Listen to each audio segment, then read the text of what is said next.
As artists, we oftentimes struggle with the question of integrity. It's a stereotype. The lone wolf artist who doesn't want to sell out, man. Some of you even chose indie publishing because you weren't willing to make the compromises required to be published with the Big Five. But I'm here to tell you that marketing is not selling, and it certainly doesn't have to be pandering.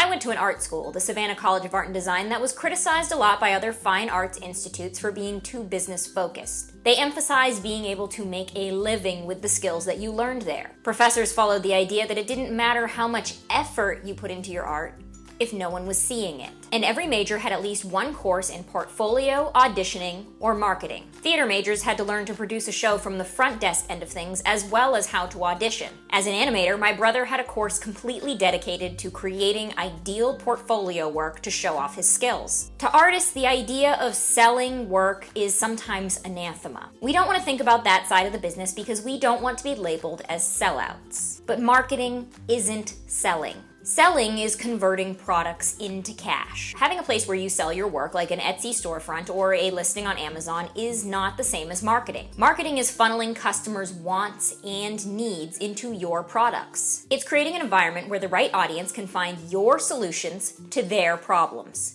easily. Money is just a fortunate byproduct of that process. Marketing is so much bigger than sales and advertising. It's targeting your customers and leading them to the product that they want or need. If marketing's not selling, it's definitely not selling out. A sellout is someone who creates their work without any artistic integrity, solely based on what will be popular with the masses. Targeting the audience for your work, then, is by definition the opposite of selling out. That is the difference between marketing and pandering.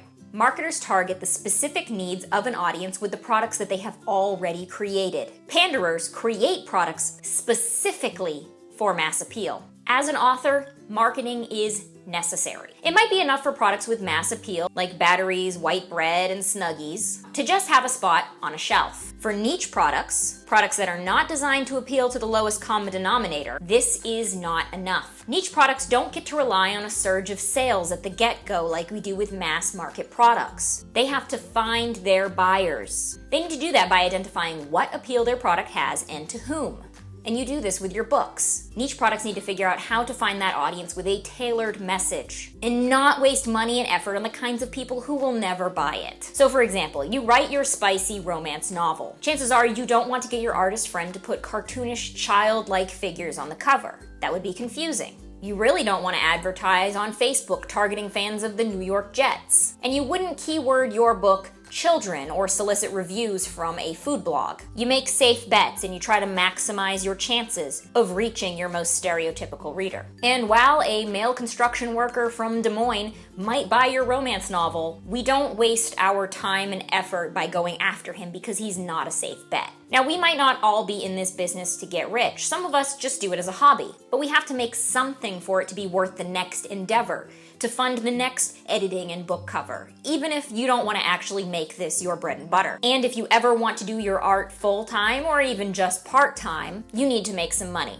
Authors, cover designs, web pages, computers, and Red Bulls all cost money. If you can't at least cover your expenses to begin with because you're too proud to market, then you're doing yourself a disservice. So the storefront space itself on Amazon is selling, not marketed. But if you have gone through and listed your book on Amazon, you've already done a bit of marketing. You've decided the price of your book, keeping in mind how high would be prohibitive or how low would make your book seem too cheap. You have picked keywords to target your audience. You've chosen the category that you're going to list it under. And hopefully you've written a description that will entice your readers without giving away too much. More on this in a future video. And then there's the title and the cover art. All of that packaging of your novel is part of marketing. And your Twitter? That's marketing again. So, here's the takeaway. Make what you want and say what you want, and then find an audience that's receptive to it. Don't be ashamed to promote it. The next time you worry that reaching your target audience is pandering, remember this. Tailoring your public relations and advertising to the ideal audience for your product is marketing. Tailoring your product to an audience with a lot of money is pandering. It isn't really that hard to tell the difference. Now, over the next few months, this vlog will cover some more specific advice on marketing, including tips on free book promotions, in-person events, and budgeting something that I like to call social currency. Be sure to like this video and subscribe to this channel for more tips on making your indie publishing endeavor a success. And for those of you in the Atlanta area, I will be at AnacraCon, that's a steampunk convention at the end of this month, to promote my Royer Goldhawk series, Magic Machines and Danger. So I hope to see you there. At least one day I'll be running around dressed as steampunk classic Flash with like a Hermes hat and a lightning bolt on a red jacket. Look for me, and I hope to see you there. See you next month, and always be writing.